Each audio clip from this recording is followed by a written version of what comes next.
Bonjour à tous et bienvenue sur Mosaïque Cristal. En ce jour de Saint-Nicolas, j'espère que vous avez été gâtés. Le patron des écoliers a pris de l'avance dès ce week-end. Il est à la une des titres du JT d'aujourd'hui.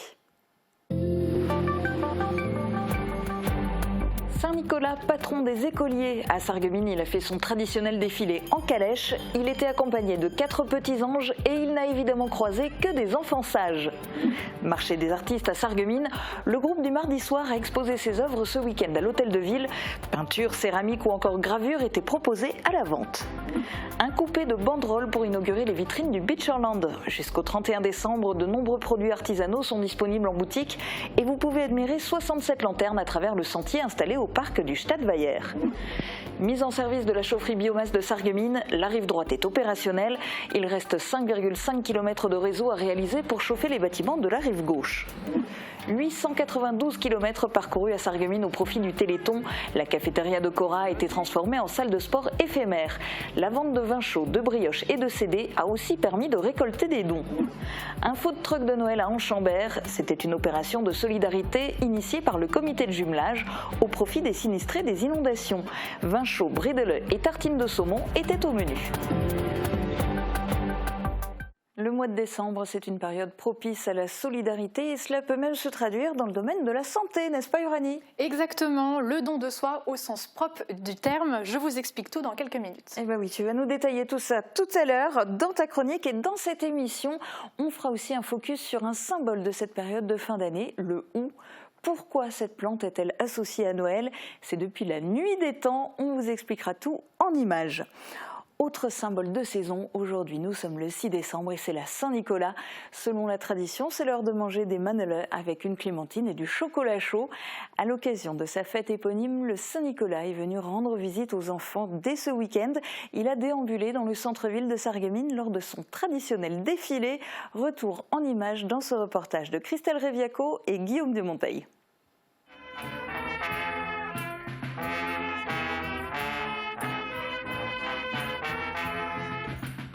C'est à bord de sa calèche que le Saint-Nicolas a déambulé dans le centre-ville de Sarreguemines. Et il n'était pas seul, 4 petits anges l'ont suivi pendant tout le défilé. Les familles avec les enfants ont fait le déplacement en nombre pour voir le Saint-Nicolas, le saint patron des Lorrains.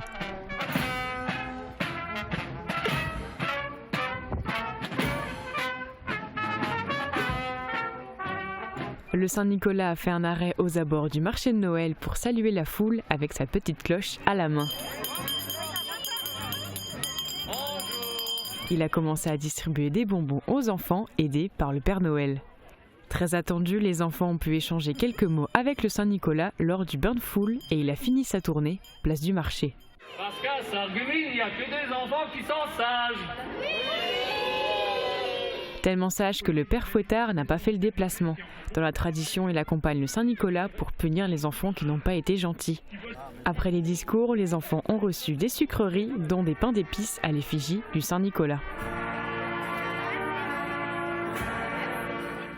Et oui, la crise sanitaire avait impacté sa visite l'année dernière, mais le voici de retour. Saint-Nicolas, accompagné cette fois de son acolyte, le Père Fouettard, a rendu visite aux enfants des écoles de Beach ce matin.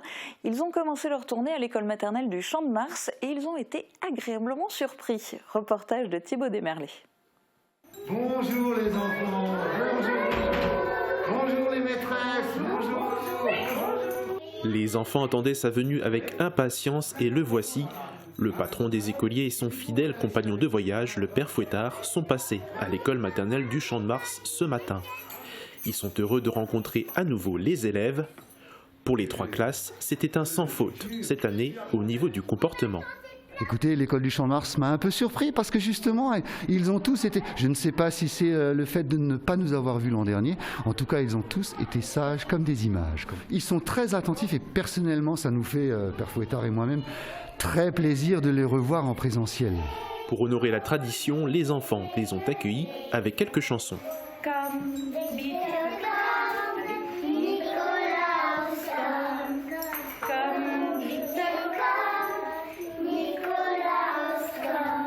Le Père Fouettard a aussi eu son heure de gloire. Mais c'est pas un mauvais bougre.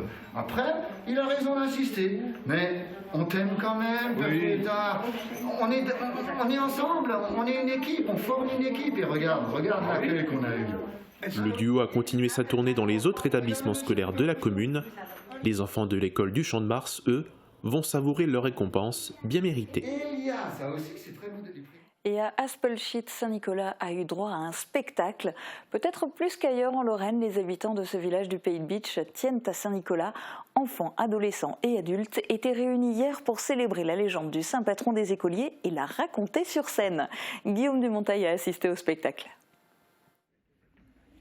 Et soudain, ils revinrent à la vie. Par sa bonté et sa puissance, Saint-Nicolas parvint à ressusciter, 7 ans après leur décès, 3 enfants tués et coupés en morceaux par un ignoble boucher. Devant un public nombreux, enfants, adolescents, bénévoles et membres du conseil de fabrique d'Aspelshit ont présenté l'histoire de Saint-Nicolas.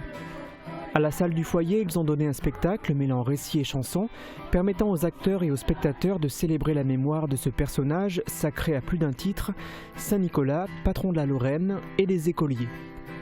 Une manière de se réjouir et de célébrer ensemble dans une période des fêtes de fin d'année, propice à la joie et au partage, mais dans le respect encore cette année des gestes barrières.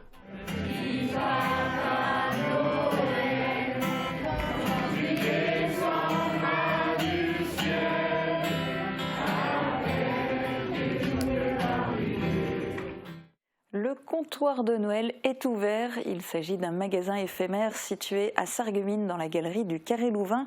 Vous pouvez y acheter jusqu'au 24 décembre des produits labellisés MOSL. On retrouve dans cette boutique des idées de cadeaux, mais aussi de quoi alimenter les repas de fête. Le tout confectionné par 18 producteurs et artisans locaux. Ce comptoir de Noël est ouvert tous les jours, sauf les lundis, de 9h30 à 18h. Après les artisans et producteurs locaux, coup de projecteur sur les œuvres d'artistes locaux. Ce week-end, en vous promenant entre les différents sites du marché de Noël de Sarreguemines, vous êtes sans doute passé devant l'hôtel de ville. Parmi vous, certains sont peut-être entrés dans la mairie pour découvrir le marché des artistes. Pour les autres, séance de rattrapage dans ce reportage de Guillaume Dumontail. Josepha Schmidt, Freddy Blackberry, Gilles Greff, Marianne M, Annie Ivanik, Christiane Kepler et Vincent Manzi. Ces artistes locaux de Sarreguemines et environ composent ce qu'ils appellent le groupe du mardi soir. Portés par la volonté et l'amusement, ils réalisent chacun leur façon des œuvres artistiques. La peinture pour certains, la céramique ou la gravure pour d'autres. Ils créent au gré de leurs inspirations. Plusieurs de leurs œuvres étaient exposées ce week-end dans le hall d'honneur de l'hôtel de ville de Sarreguemines. Leurs productions, dont la plupart ont été réalisées cette année, étaient proposées à la vente. Une manière encore d'accroître la visibilité de leurs œuvres en donnant aux acheteurs la possibilité de les montrer à d'autres personnes. Noël au Canal est de retour pour la 3e année consécutive. Chaque week-end de l'Avent, côté Canal, la Grosse Bliederstroff accueille des exposants venus présenter leurs articles de fête. En plus des stands, des concerts sont donnés et le café-restaurant a également apporté des modifications à sa carte en proposant des mets et des boissons de saison. Attention, certaines sont à consommer avec modération. Ça sent bon Noël à Bitche aussi, les festivités sont lancées, le sentier des lanternes de Bitche et la nouvelle vitrine du Bitcherland ont été inaugurés vendredi soir en présence des élus. Reportage de Morane Grandcola et Thibaut Desmerlet.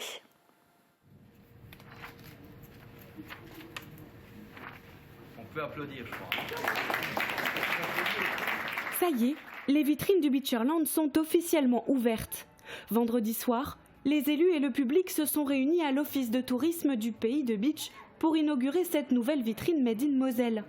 De nombreux produits artisanaux seront disponibles en boutique tout au long du mois de décembre. Juste après le coupé de banderoles, direction le sentier des lanternes au parc du Stadtweiher. Il ne compte pas moins de 67 lanternes sur le thème de Noël et des souffleurs de verre. Une première au Pays de Bitche. Cette soirée se part merveilleusement bien dans la mesure où je crois que les visiteurs sont au rendez-vous, que les éléments ont été mis en place avec beaucoup de professionnalisme. C'est une magnifique boutique avec des dizaines de références, un sentier des lanternes, quasiment une centaine de lanternes, des lampions, une vraie organisation professionnelle. Et je crois qu'il faut saluer l'engagement à la fois de la ville de Bitche, de l'office du tourisme, des producteurs, de l'AMEM, de la communauté de communes. En tout cas, le Pays de Bitche s'est organisé pour pouvoir organiser des festivités sur le territoire. Et ces festivités, le public aura le temps d'en profiter. Les vitrines du Beacherland, le marché de Noël et le sentier des lanternes se tiendront jusqu'au 31 décembre. Noël au coin du feu, ou en tout cas décembre bien au chaud, la chaufferie biomasse de Sarreguemines est opérationnelle rive droite. Un réseau de chaleur respectueux de l'environnement et qui soit compétitif économiquement, c'est une idée que la municipalité de Sarreguemines poursuit depuis une dizaine d'années. Aujourd'hui c'est fait, la chaufferie biomasse est en route. Reportage de Marie-Morgane Pires, Clotilde Mazui et Catherine Henrich. Si la chaufferie biomasse a perturbé la circulation des Sarregueminois depuis le début du chantier en septembre 2020, le jeu en valait la chandelle aujourd'hui, les chaudières tournent et le réseau de chaleur est opérationnel rive droite. Évidemment, l'élément douloureux, c'est toujours faire face aux chantiers qui sont nécessaires pour progresser. Nous avons demandé, bien sûr, à Dalkia et à tous ses prestataires de faire l'effort de dialogue nécessaire avec les collectivités sur la place, mais aussi avec les riverains, avec tous ceux qui peuvent être gênés par ces chantiers. La chaufferie est équipée de 2 chaudières dernière génération. Les plaquettes forestières sont acheminées ici par camion et proviennent d'un rayon de 60 km autour de Sarreguemines. Le réseau à terme sera de 18 km à travers la ville, approvisionnant les gros consommateurs d'énergie que sont les lycées, collèges, écoles ou hôpitaux. À l'heure actuelle, 12,5 km de réseau sont réalisés. Presque tous les réseaux de chaleur sont passés en biomasse. Il en reste encore quelques-uns et pour ceux qui ne sont pas encore passés, c'est en cours.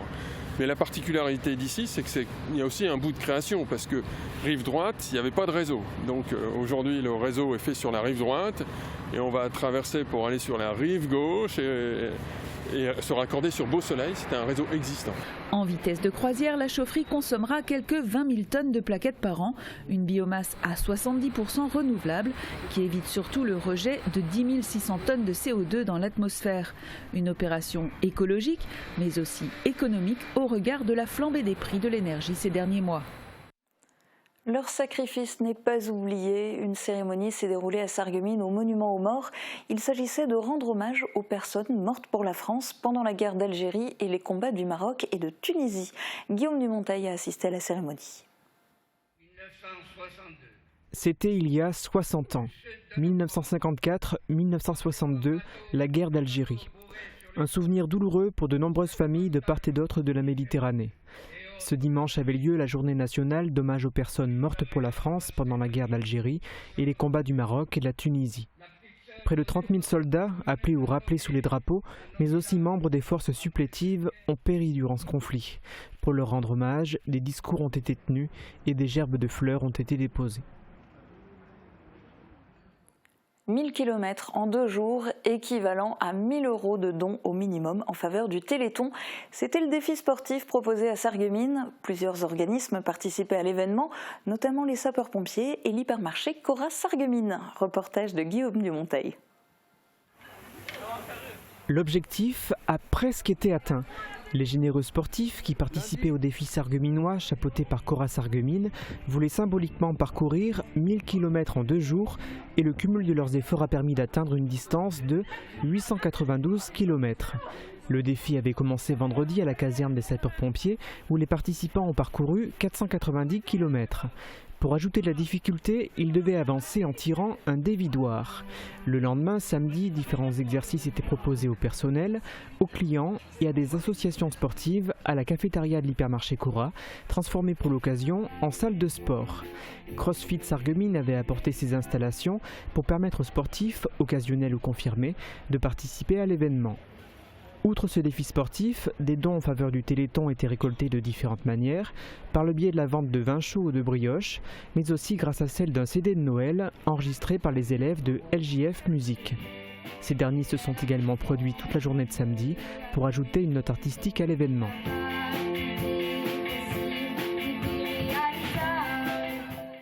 Autre action de solidarité, souvenez-vous cet été, des inondations ont ravagé le nord de la France, mais aussi certaines régions de nos voisins belges et allemands. Le comité de jumelage d'Enchenberg a mis en place ce week-end un food truck au profit des sinistrés. Reportage de Morane Grandcola. Sur la place du village d'Enchenberg, un food truck a pris possession des lieux. C'est celui qu'utilise généralement le ranch des Bisons de Petit-Réderchin. Ce week-end, il l'a gracieusement prêté aux membres du comité de jumelage d'Anchambert pour la bonne cause, un food truck de Noël au profit des sinistrés des récentes inondations. Alors l'idée du food truck, c'est qu'on voulait tout simplement faire quelque chose d'original dans le village qui n'avait pas encore été fait. Et avec les amis, le comité de jumelage, on a décidé de faire un food truck. Alors les fonds, c'est tout simplement reverser la moitié du côté français, la moitié du côté allemand pour les sinistrés des inondations. Du vin chaud, des bredele et même des tartines de saumon, voilà ce qu'a pu déguster le public venu en nombre. Très bonne initiative, hein. C'est sympathique, convivial, c'est ce qu'il faut dans ces périodes-là. Le food truck de Noël du comité de jumelage s'est tenu tout le week-end à Anchambert. Un geste solidaire et humain sur fond de musique de Noël. La solidarité, c'est aussi le thème de la chronique d'Uranie.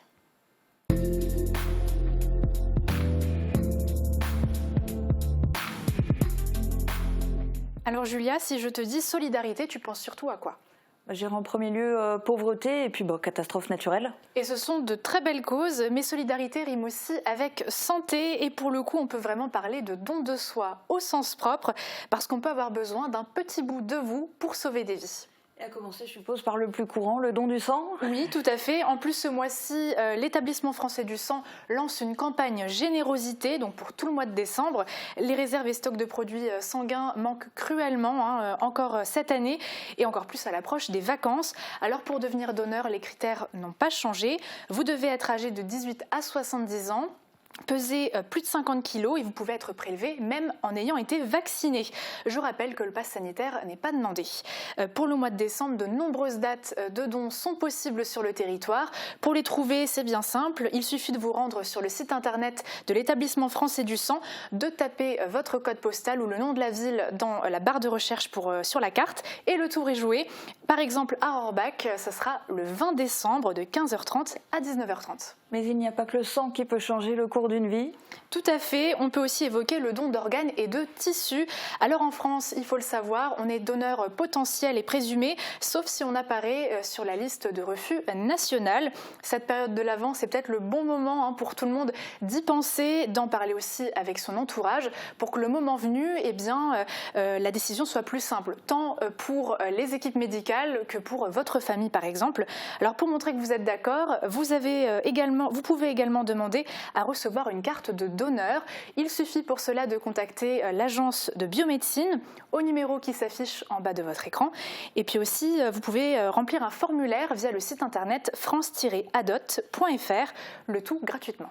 Alors, si on est déjà donneur de sang, qu'on a déjà expressément dit oui au don d'organes, qu'est-ce qu'on peut faire de plus ? Mais déjà, bravo, et vous avez le droit de vous arrêter là. Mais si vous avez encore envie de faire plus, un autre don peut aider les gens, notamment les couples avec des soucis d'infertilité. On pense bien sûr aux dons de gamètes, c'est-à-dire les dons d'ovocytes et de spermatozoïdes. Fin 2020 déjà, l'agence de biomédecine lançait une campagne de sensibilisation par manque de donneurs, et notamment dans le Grand Est. Est-ce que tout le monde peut donner ? Alors, il faut être âgé entre 18 et 45 ans et surtout être en très bonne santé. Je rappelle que c'est un don gratuit, volontaire et anonyme. Dans le Grand Est, les femmes peuvent faire un don à Metz, Reims et Strasbourg. Les hommes à Nancy, Reims et Strasbourg. De toute façon, vous retrouvez toutes les informations sur les sites internet dédiés, dondevocytes.fr et dondespermatozoïdes.fr. Pour info, en 2019 dans le Grand Est, on comptait 53 donneuses et 34 donneurs, ce qui a permis à 87 enfants de venir au monde. Et puis, autre sorte de don, il y a aussi le don de moelle osseuse. Oui, en fait, la campagne de sensibilisation de l'agence de biomédecine cette année a permis de recruter 20 000 donneurs de plus. Ce n'est pas rien. Et si vous souhaitez étoffer les rangs de ces donneurs et aider les personnes atteintes d'une maladie grave du sang, vous pouvez vous inscrire sur le registre national via le site internet dondemoelleosseuse.fr. Alors, c'est pas si douloureux et contraignant qu'on peut le penser. Dans 80% des cas, le prélèvement se fait par sang. Alors, les 20% restants, ça se fait dans les eaux du bassin, hein, voilà, on ne peut pas tout avoir. Un don de moelle osseuse, c'est un engagement sur le long terme, il faut le savoir, parce que vous allez vous inscrire, certes, mais vous pouvez être appelé des mois, voire des années plus tard, quand vous êtes compatible avec un malade. Et pour terminer ta chronique, tu voulais aussi nous parler d'un autre aspect. Oui, souvenez-vous, on avait parlé de Karim Arisia qui avait sauvé la vie de Claude cet été avec les gestes de premier secours. Eh bien, ça m'a poussé à vous parler des brevets de secourisme. En étant formé, vous pourrez à tout moment venir en aide à quelqu'un qui en a besoin. On fait le point sur ce sujet avec la responsable de la protection civile de l'antenne de Sarreguemines. Alors la formation de premier secours en fait est pour tout âge, de 6 ans jusqu'à toutes les personnes qui ont envie en fait. La formation se passe sur une journée, c'est 7 heures de face-à-face pédagogique. Le matin il y a surtout une partie pédagogique où on parle un petit peu plus des gestes et tout ça, et l'après-midi on met en pratique. Mais on essaye de montrer le maximum afin que tout le monde puisse bien comprendre tous les gestes, quoi. Donc on fait souvent des formations le dimanche, pour des personnes individuelles, comme ça chacun vient s'inscrire comme il en a envie. Donc quand on arrive à fixer une date, dans ce cas-là on fait un groupement pour toutes les personnes. Après on peut faire des formations professionnelles aussi pour des entreprises, et là on peut même se déplacer sur le lieu d'entreprise. Alors effectivement le brevet de secourisme, ce serait bien que tout le monde apprenne au moins les premiers gestes de secours, parce que même au quotidien, à la maison, il y a toujours des dangers un petit peu partout, et c'est toujours bien de savoir faire les premiers gestes. Après, pour pouvoir appeler ou les pompiers ou le SAMU, d'être la première chaîne du maillon, ce que nous sommes. Et si vous souhaitez aller plus loin et par exemple devenir secouriste bénévole, c'est possible. Il faut suivre pour cela 2 autres formations de 35 heures chacune. Alors aujourd'hui, on a choisi la période de l'Avent pour parler de tout ça. Mais bien sûr, pour penser aux autres et donner de sa personne, il n'y a pas de date ou de bon moment. Alors bien évidemment, c'est souvent parce qu'on a un déclic personnel ou malheureusement si l'un de nos proches est touché. Alors pour conclure, je dirais seulement ça, dire oui au don, c'est faire le plus beau cadeau qui existe, la vie. Et c'est joliment dit, merci Uranie. On va maintenant s'intéresser à une plante de saison, mais avant de tout savoir sur le où, on va voir si la météo est de saison. Couverture, crépissage, peinture et isolation. Avec Modern Habitat, votre maison sera belle et confortable par tous les temps. Retrouvez votre programme avec le Crédit Mutuel, partenaire des grands événements de votre région. Une banque qui appartient à ses clients, ça change tout. Bonjour tout le monde, aujourd'hui on est le 6 décembre, jour de la Saint-Nicolas, et on va voir ce que nous réserve le calendrier. Je pense que tout le monde ou presque connaît l'histoire du Saint-Nicolas, mais aujourd'hui on va s'intéresser à celle du Père Fouettard. Et encore une fois, c'est une tradition qui vient de chez nous.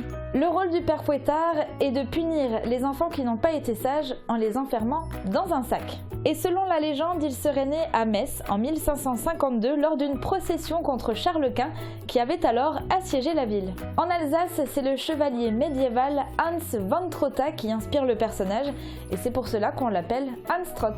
Et s'il est souvent représenté tout de noir vêtu et même noir de peau, c'est tout simplement pour représenter le parfait opposé au Saint-Nicolas qui lui n'est que bienveillance. Et pour demain, la météo nous réserve l'opposé du beau temps. Le ciel est couvert le matin avec quelques rares averses de neige jusqu'en plaine. Quand les températures se réchauffent, c'est la pluie qui prendra le relais. Les minimales iront de 0 à 2 degrés et les maximales de 4 à 6 degrés. Demain, nous fêtons les Ambroises et il fera jour de 8h11 à 16h34. Passez tous encore une excellente journée en notre compagnie et à demain. C'était votre programme avec le Crédit Mutuel, partenaire des grands événements de votre région. Une banque qui appartient à ses clients, ça change tout. Carrelage, porte, parquet et dalles extérieures. Pour une maison moderne et élégante, rendez-vous chez Prolux Design. Prolux Design, 80 route de Nancy, à Sarreguemines. Torréfacteur de café depuis 1966, votre boutique Gürtner propose plus de 25 variétés de café en grains ou moulus, fraîchement torréfiés. Découvrez chez vous le meilleur de l'expresso grâce à nos cafetières et expresso broyeurs de Longwy. Dans nos boutiques, vous trouverez aussi de nombreuses idées cadeaux à offrir ou à s'offrir. Café Gürtner, offrez ce que vous aimeriez recevoir. Pour les fêtes de fin d'année, ne cherchez plus, le roi des vins est à Stirin-Vendel. Retrouvez un grand choix d'idées cadeaux, des alcools, des spiritueux et plus de 3500 références de vins. Et juste à côté, découvrez votre toute nouvelle chocolaterie Jacques Bockel. Création chocolatée d'exception et gourmandise pour tous les goûts.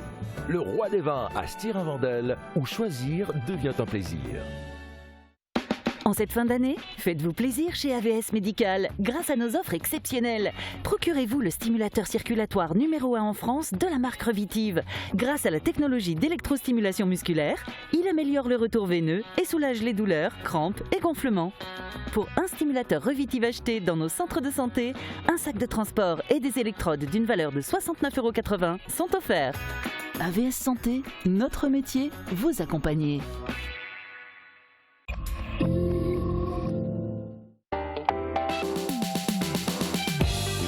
Vendredi, découvrez notre nouveau numéro de Polygone. Recherche main-d'œuvre désespérément. Orientation, mode de recrutement, conditions de travail et salaire sont au cœur des discussions. Pôle emploi, secteur du BTP, CFA et syndicats s'expriment sur le plateau. Une émission à retrouver dès vendredi sur Mosaïque Cristal. En cette période de l'Avent, on vous emmène découvrir l'origine d'un des symboles de Noël, le hou. Quelle est cette plante ? Pourquoi fait-elle partie du paysage à l'approche des fêtes ? Maureen Grandcola a planché sur la question.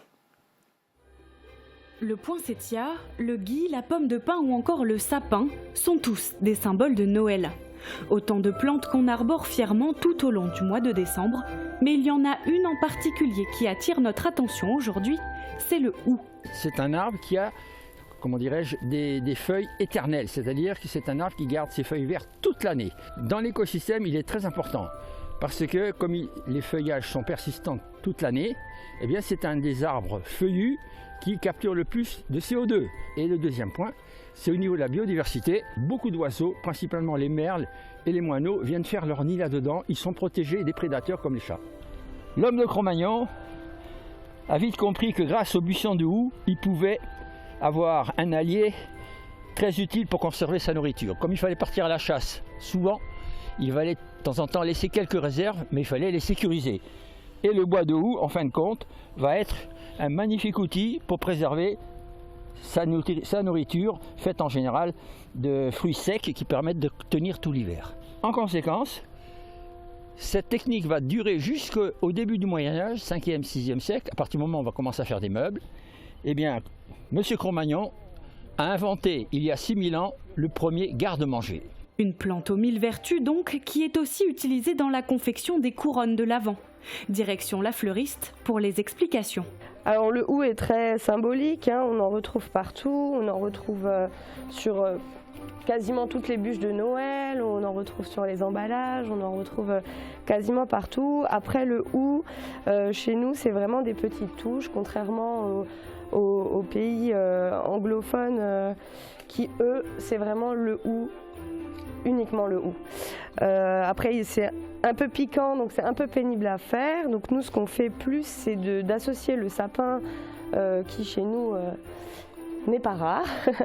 Et donc vraiment par touche, on utilise quelques jolies branches. Il y a une dizaine d'années c'est vrai que c'était un gros rush. Là ça allait un peu moins, les associations en font énormément. Au marché de Noël on en retrouve quasiment un stand sur deux. Après ça reste quand même une bonne saison. Le hou fait donc partie des produits phares de Noël. Mais pourquoi Noël ? Pourquoi le hou est-il si important à l'approche de la naissance de l'enfant Jésus ? Direction l'église Sainte-Catherine de Bitche pour y voir plus clair.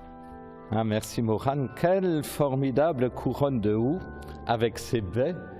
C'est vraiment magnifique, en tout cas la fleuriste a fait un merveilleux travail, mais au-delà des fleurs, la signification est bien plus ancienne. Le hou, avec sa verdure permanente, nous rappelle son immortalité, l'immortalité de notre vie, l'éternité de notre vie. L'éternité, voilà donc la symbolique de cette plante à l'apparence protectrice. Il faut remonter dans l'histoire chrétienne pour le comprendre. Lorsqu'Hérode, roi de Judée, apprend la naissance de l'enfant Jésus, considéré comme ennemi de son pouvoir, il ordonne le massacre de tous les nouveau-nés. Joseph et Marie sont donc contraints de fuir vers l'Égypte, et c'est là que le hou entre en scène. Et sur le chemin, effectivement, les soldats d'Hérode se rapprochant, on retrouve un peu notre légende. Joseph, Marie et l'enfant Jésus se retrouvent entourés de plantes. Eh bien, Marie se mit en prière, donc pria le Père pour que justement, bien, elle implore la protection, qu'il les protège. Et du coup, il paraît qu'il y avait du hou. Le hou qui était présent grandissait, devenait un arbuste et protégea avec d'autres plantes la Sainte Famille. Et c'est comme ça que les soldats passèrent et que la Sainte Famille fut sauvée. C'était donc ça, symbole de l'éternité car ses feuilles ne tombent pas durant l'hiver, symbole protecteur car ses picots repoussent le danger, et symbole de Noël car il a contribué à la survie de Jésus. Petite anecdote, même si le hou contribue à l'ambiance de Noël, il contribue aussi à l'univers du monde des sorciers. Car oui, la baguette d'Harry Potter est fabriquée en bois de hou. Tu es un sorcier, Harry.